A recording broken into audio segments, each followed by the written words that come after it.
बंगाल में बीजेपी सरकार बनते ही पूरा माहौल यहां पर बदल गया है। क्या अब यूपी मॉडल का पूरा ट्रेलर शुरू हो चुका है।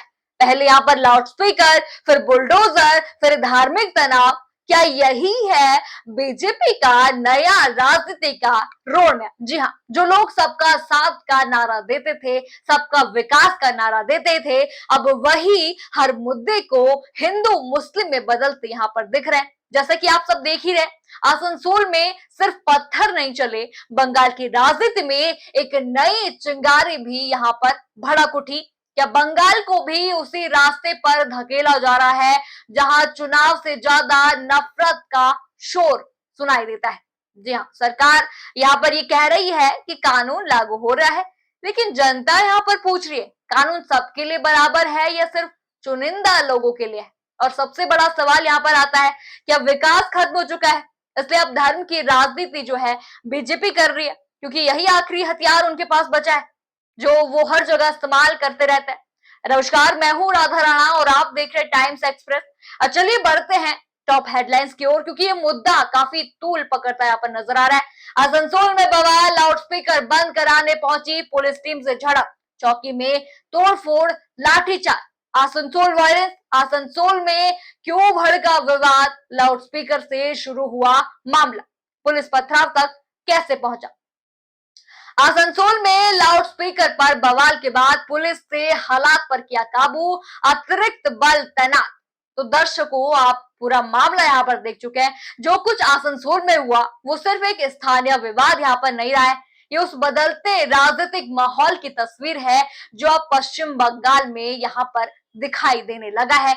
अब वहां भी धर्म की राजनीति हो रही है। जिस बंगाल को हमेशा सांस्कृतिक और राजनीतिक चेतना का गढ़ कहा जाता था, अब वहां भी वही सब दिखाई देने लगा है जो पिछले कई वर्षों में उत्तर प्रदेश समेत कई राज्यों में देखा गया, यानी कि धर्म की राजनीति। यानी कि पहले माहौल यहाँ पर बनाया जाता है, फिर धार्मिक मुद्दे उछाले जाते हैं, हिंदू मुस्लिम करा जाता है, फिर प्रशासनिक कार्रवाई होती है, फिर यहाँ पर टकराव होता है और उसके बाद राजनीति इनकी शुरू हो जाती है।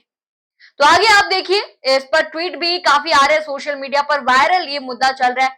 सबसे पहला आपको ट्वीट मैं दिखाती हूँ अमिताभ चौधरी का। ये ट्वीट उन्होंने किया है, ब्रिगेडियर प्रताप सही कह रहे थे कि ये बच्चे इस वक्त नहीं है। पश्चिम बंगाल के आसनसोल में अजान के लाउडस्पीकर पर लगी पाबंदियों को लेकर अल्लाह अकबर के नारे लगाती भीड़ ने पुलिस चौकी पर हमला कर दिया और तोड़फोड़ वहां पर कर दी।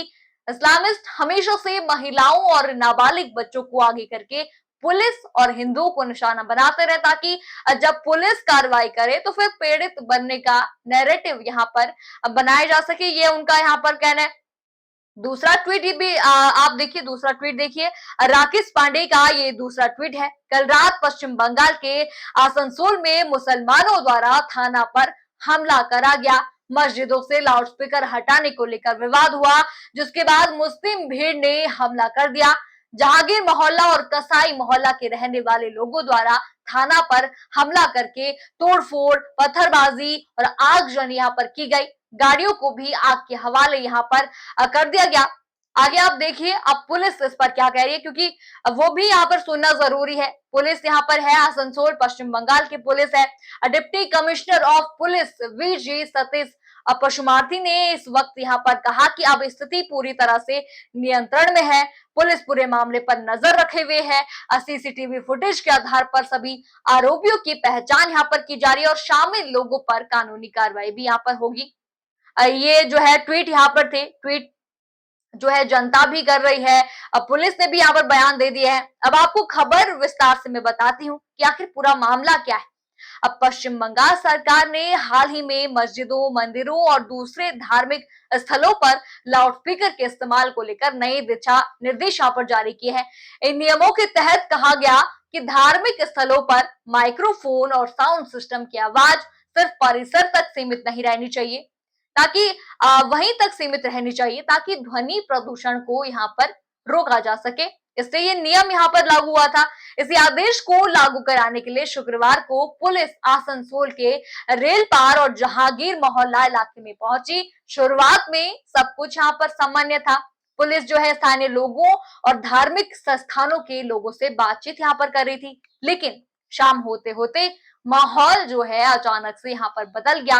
बड़ी संख्या में लोग पुलिस चौकी के बाहर यहाँ पर जमा होने लगे, नारेबाजी शुरू हुई, बहस यहाँ पर बढ़ गई और देखते ही देखते पथराव यहाँ पर शुरू हो गया। जी हाँ, भीड़ ने पुलिस चौकी को निशाना बनाया, खिड़कियां वहां पर तोड़ी गई, वाहनों को तोड़फोड़ वहां पर हुई, आग वहां पर लगी, कुछ जगह जो है आगजनी की खबरें वहां पर सामने आई, काफी तोड़फोड़ वहां पर हुई। हालात इतने बिगड़ गए कि पुलिस को लाठीचार्ज, आखिरकार पुलिस को वहां पर लाठीचार्ज करना पड़ा। आंसू गैस के गोले भी वहां पर छोड़े गए। रैपिड एक्शन में फोर्स और अतिरिक्त पुलिस बल बुलाना पड़ गया।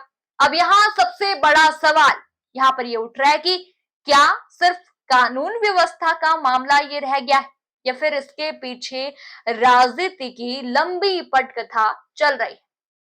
क्योंकि हो भी सकता है ये मुद्दा जिस तरह से तूल पकड़ रहा है, हो सकता है किसी राजनीतिक पार्टी का इसमें हाथ हो, क्योंकि बंगाल में बीजेपी सरकार बनने के बाद से लगातार कई ऐसे फैसले सामने आए हैं जिनका सीधा असर मुस्लिम समुदाय पर दिखाई दे रहा है। लाउडस्पीकर पर कार्रवाई, सड़क पर नमाज को लेकर बयान, बूचड़खानों पर नए नियम, मवेशियों की कटाई को लेकर सख्ती और अब प्रशासनिक कार्रवाई का तेज होता अंदाज। लोग यहाँ पर कह रहे हैं कि बंगाल में अब वही यूपी मॉडल लागू यहाँ पर बंगाल में किया जा रहा है। भाजपा अपना यूपी मॉडल बंगाल में लागू कर रही है और आपको याद होगा यूपी में भी शुरुआत में लाउडस्पीकर से हुई थी और फिर बुलडोजर की राजनीति वहां पर आई, फिर धार्मिक जुलूसों का आक्रामक प्रदर्शन वहां पर शुरू हुआ और धीरे धीरे पूरा माहौल बदल दिया गया। पूरा माहौल जो है बीजेपी की तरफ यहाँ पर कर दिया गया। अब वही डर जो है बंगाल में भी यहाँ पर दिखाई दे रहा है, लेकिन यहाँ एक बात तो साफ कहनी जरूरी है। जी हाँ, अगर सरकार गलत है तब भी पत्थरबाजी सही नहीं हो जाती। अगर प्रशासन सख्ती कर रहा है तब भी हिंसा का रास्ता लोकतंत्र में स्वीकार नहीं किया जा सकता, क्योंकि जब हिंसा होती है तो सबसे ज्यादा नुकसान जो है आम लोगों का होता है। किसी भी राजनीतिक पार्टी का यहाँ पर नुकसान नहीं होता है, जनता का ही इसमें नुकसान होता है। सरकार को सिर्फ एक बहाना यहाँ पर चाहिए होता है, फिर गिरफ्तारी होती है, फिर मुकदमे लगते हैं, फिर घर टूटते हैं, फिर पूरा परिवार बर्बाद हो जाता है। इससे विरोध अगर करना है तो लोकतांत्रिक तरीके से आप लोगों को करना होगा, लेकिन सवाल सरकार से भी पूछे जाएंगे। जी हाँ, क्या कार्रवाई हर धर्म पर बराबर होगी? क्या रामनवमी और हनुमान जयंती के जुलूसों में भी यही नियम लागू होंगे? क्या मंदिरों के डीजे और शोभा यात्राओं पर भी यही सख्ती दिखाई जाएगी जो यहाँ पर दिखाई गई, या फिर कानून सिर्फ एक दिशा में चलता नजर आएगा? ये कानून सिर्फ मुस्लिमों के लिए बना है ऐसा लग रहा है, क्योंकि देश की जनता अब सब देख रही है, सब खुली आंखों से जनता यहाँ पर देख रही है। उसे समझ आने लग गया है कि कब कानून व्यवस्था के नाम पर राजनीति होती है और कब राजनीति के लिए कानून का इस्तेमाल यहाँ पर किया जाता है, कब राजनीति के लिए यहाँ पर धर्म का इस्तेमाल किया जाता है। फिलहाल जो है आसनसोल में हालात नियंत्रण में बताए जा रहे हैं। 7 लोगों को गिरफ्तार भी यहाँ पर किया गया है। पुलिस जो है सीसीटीवी फुटेज के जरिए लोगों की पहचान भी यहाँ पर कर रही है। इलाके में भारी सुरक्षा बल भी तैनात है, लेकिन बंगाल की राजनीति में जो चिंगारी लगी है वो आने वाले दिनों में और भी बड़ा रूप यहाँ पर ले सकती है। अब सवाल आपसे भी है, आप जनता से भी सवाल मैं यहाँ पर करती हूँ, क्या बंगाल में सच में यूपी मॉडल लागू हो रहा है? क्या धार्मिक मुद्दों के जरिए राजनीति को गरमाया जा रहा है? क्या आने वाले समय में बंगाल का माहौल और भी ज्यादा तनावपूर्ण हो सकता है? आपको जो भी लगता है हमें कमेंट सेक्शन में जरूर बताइए और साथ ही बने रहिए टाइम्स एक्सप्रेस के साथ और हमारे चैनल को सब्सक्राइब करना ना भूलें। धन्यवाद।